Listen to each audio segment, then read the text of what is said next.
Shalom adik-adik, apa kabar kamu hari ini?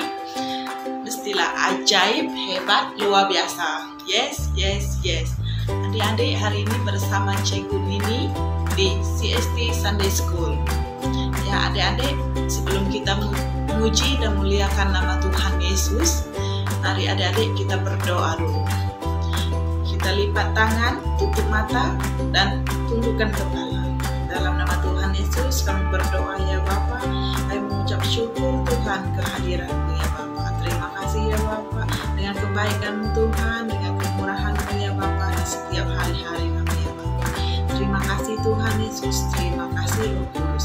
Ya Bapa, kami serahkan semuanya ke dalam tangan-Mu Tuhan. Dalam nama Yesus kami sudah berdoa dan mengucap syukur. Haleluya. Amin. Hi everyone! My name is Asta. My name is Eunice. My name is Luni. Welcome to CST Sunday School. Let's sing!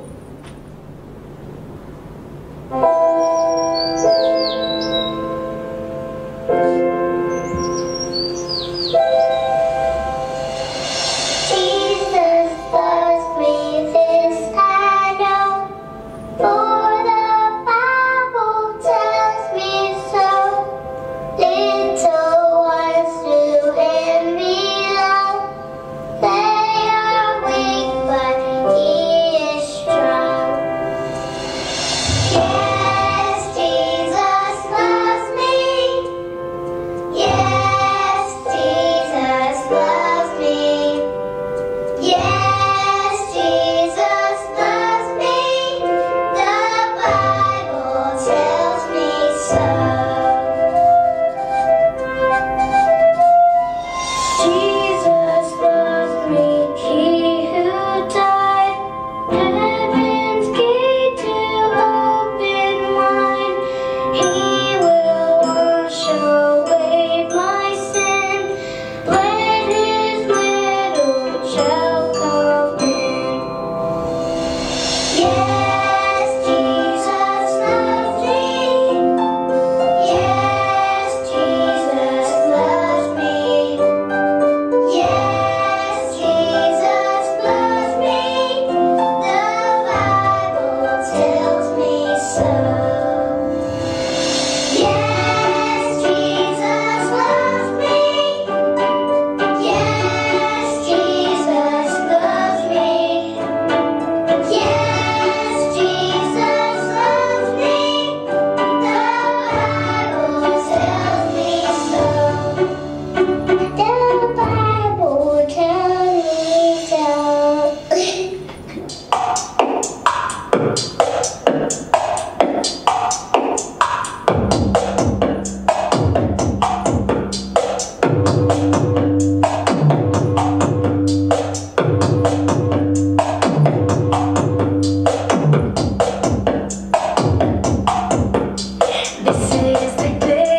This is the day that the Lord has made, that the Lord has made. I will rejoice and be glad in it, and be glad in it. This is the day that the Lord has made. I will rejoice and be glad in it. This is the day that the Lord has made.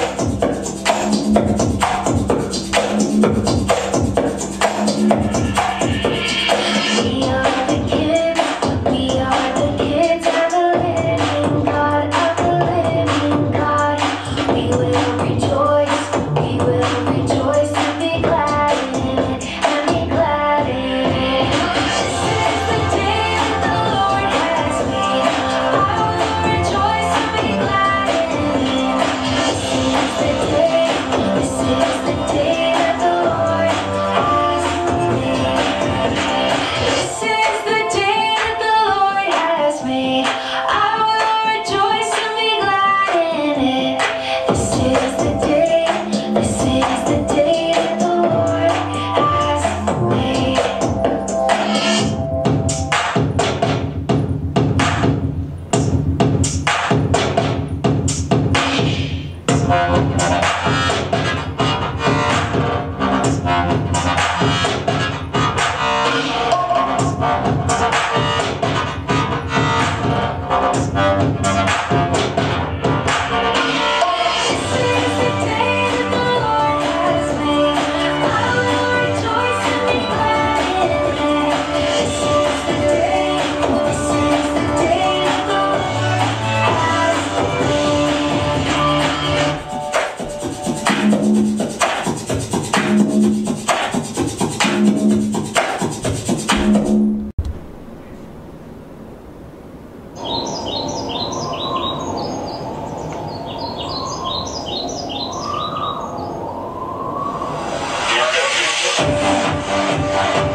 Adik-adik, Cikgu akan bawa kita dalam firman Tuhan yang bertajuk Beriman kepada Tuhan Yesus. Sama-sama katakan, beriman kepada Tuhan Yesus. Adik-adik, mari kita lihat dalam Yohanes 4 ayat 46 hingga 54. Maka Yesus kembali lagi ke Kana di Galilea, di mana ia membuat air menjadi anggur.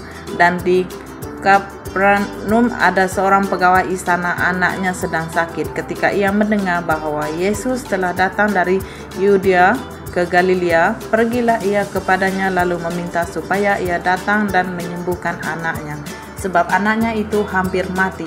Maka kata Yesus kepadanya, "Jika kamu tidak melihat tanda dan mujizat, kamu tidak percaya."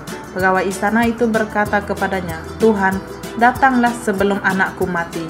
Kata Yesus kepadanya, "Pergilah, anakmu hidup." Orang itu percaya akan perkataan yang dikatakan Yesus kepadanya lalu pergi. Ketika ia masih di tengah jalan, hamba-hambanya telah datang kepadanya dengan kabar bahwa anaknya hidup. Ia bertanya kepada mereka, "Pukul berapa anak itu mulai sembuh?" Jawab mereka, "Kemarin siang pukul 1 demamnya hilang." Maka teringatlah ayat itu bahwa pada saat itulah Yesus berkata kepadanya, "Anakmu hidup." Lalu ia pun percaya, ia dan seluruh keluarganya. Dan itulah tanda kedua yang dibuat Yesus ketika ia pulang dari Yudea ke Galilea. Hari ini kita membaca sebuah cerita tentang Tuhan Yesus yang melakukan mujizat menyembuhkan anak seorang pegawai istana. Seperti kebanyakan cerita mujizat yang Tuhan lakukan, dia disungguhkan kisah tentang besarnya kuasa yang dimiliki Tuhan Yesus mengatasi masalah yang tidak mampu dihadapi manusia. Tetapi dari kisah ini ada satu hal menarik juga yang kita lihat, yaitu bagaimana sikap Tuhan Yesus yang mungkin sedikit kasar ketika menegur pegawai istana yang datang meminta tolong itu. Bukannya menghibur pegawai istana yang sedih karena anaknya sekarat. Sebaliknya, Tuhan Yesus mengatakan, "Jika kamu tidak melihat tanda dan mujizat, kamu tidak percaya." Ayat 48, teguran itu disampaikan kepada pegawai istana itu dan mungkin juga kepada orang-orang yang ada di situ, bahkan murid-murid yang mengikutinya, karena sejauh itu kepercayaan mereka kepada Yesus didasarkan kepada mujizat yang telah dilakukannya. Ayat 45, nampaknya cukup beralasan bagi Tuhan Yesus menegur mereka, karena jika kita membaca rangkaian pasal-pasal sebelumnya, kita akan menemukan sikap-sikap yang berbeda yang ditunjukkan oleh orang-orang yang percaya kepada Yesus. Ketika Tuhan Yesus melakukan mujizat pertama di Kana, karena melihat mujizat itu, murid-muridnya percaya kepadanya.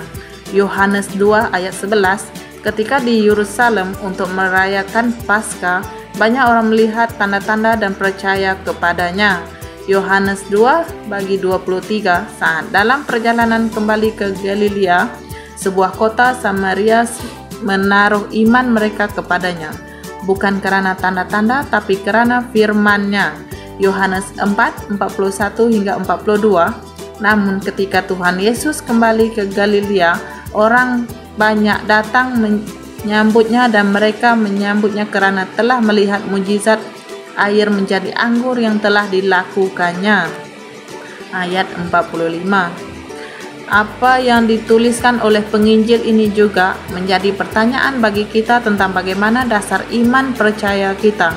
Apakah iman kita berdasarkan pada mujizat yang ajaib dan menarik perhatian, atau kepada pribadi Tuhan Yesus sendiri? Kepercayaan yang berdasarkan mujizat dan keajaiban yang Tuhan Yesus buat akan mendorong kita untuk bersikap menerima Tuhan Yesus sebagai Tuhan yang ajaib dan akan melakukan segala sesuatu yang dahsyat seperti superhero dalam film. Sebaliknya, iman yang berdasarkan pada pribadi Tuhan Yesus adalah iman yang menerima Tuhan Yesus sebagai teladan hidup dan menyadari bahwa sekalipun dalam kelemahan kita sebagai manusia, kita punya kekuatan untuk memilih dan tetap menjadi baik.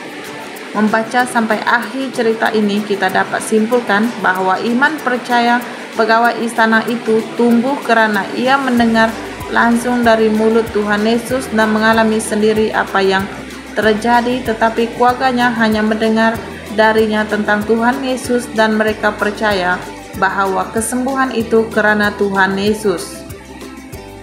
Pelajaran: Tuhan Yesus dalam karya penyelamatnya bukan hanya melakukan mujizat atau keajaiban, tetapi lebih dari itu menunjukkan sikap taat, rela menderita dan dihina, bahkan disalibkan.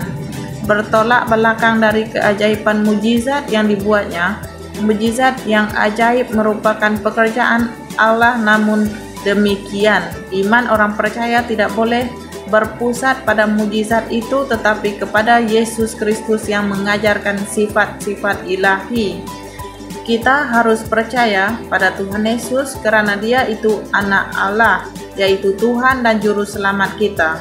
Dia harus disembah dan diimani karena kasih, kemurahan, dan sifatnya yang benar dan bukan karena mujizat-mujizat ajaib yang pernah dibuatnya. Bukankah sejak zaman dahulu, bahkan lebih lagi di saat ini, ada begitu banyak hal-hal ajaib yang dilakukan oleh manusia?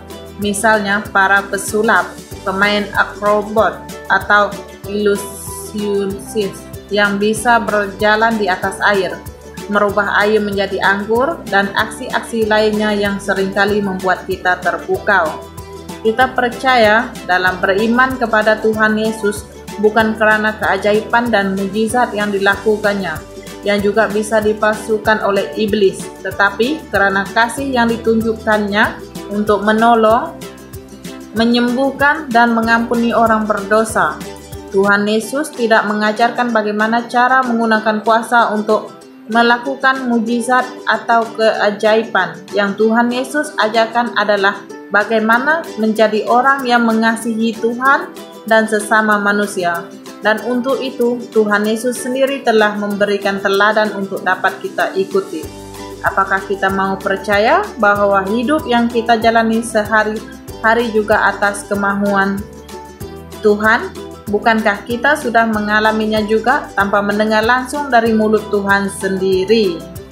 Kesimpulan, adik-adik, sebagai kesimpulan, mari kita tahu bahwa Tuhan Yesus adalah teladan hidup orang percaya. Oke, ayat hafalan Ibrani 11 ayat 1. Iman adalah dasar dari segala sesuatu yang kita harapkan dan bukti dari segala sesuatu yang tidak kita lihat. Baik adik-adik, kita sudah di penghujung ibadah. Sebelum kita menutup ibadah hari ini, mari kita berdoa. Kita minta urapan dari Tuhan atas apa yang kita pelajari hari ini.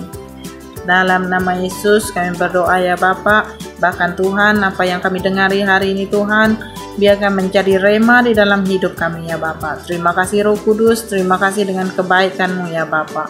Dalam nama Yesus kami berdoa dan mengucap syukur. Amin. Baik adik-adik, kita jumpa minggu hadapan. Tuhan Yesus memberkati. Bye.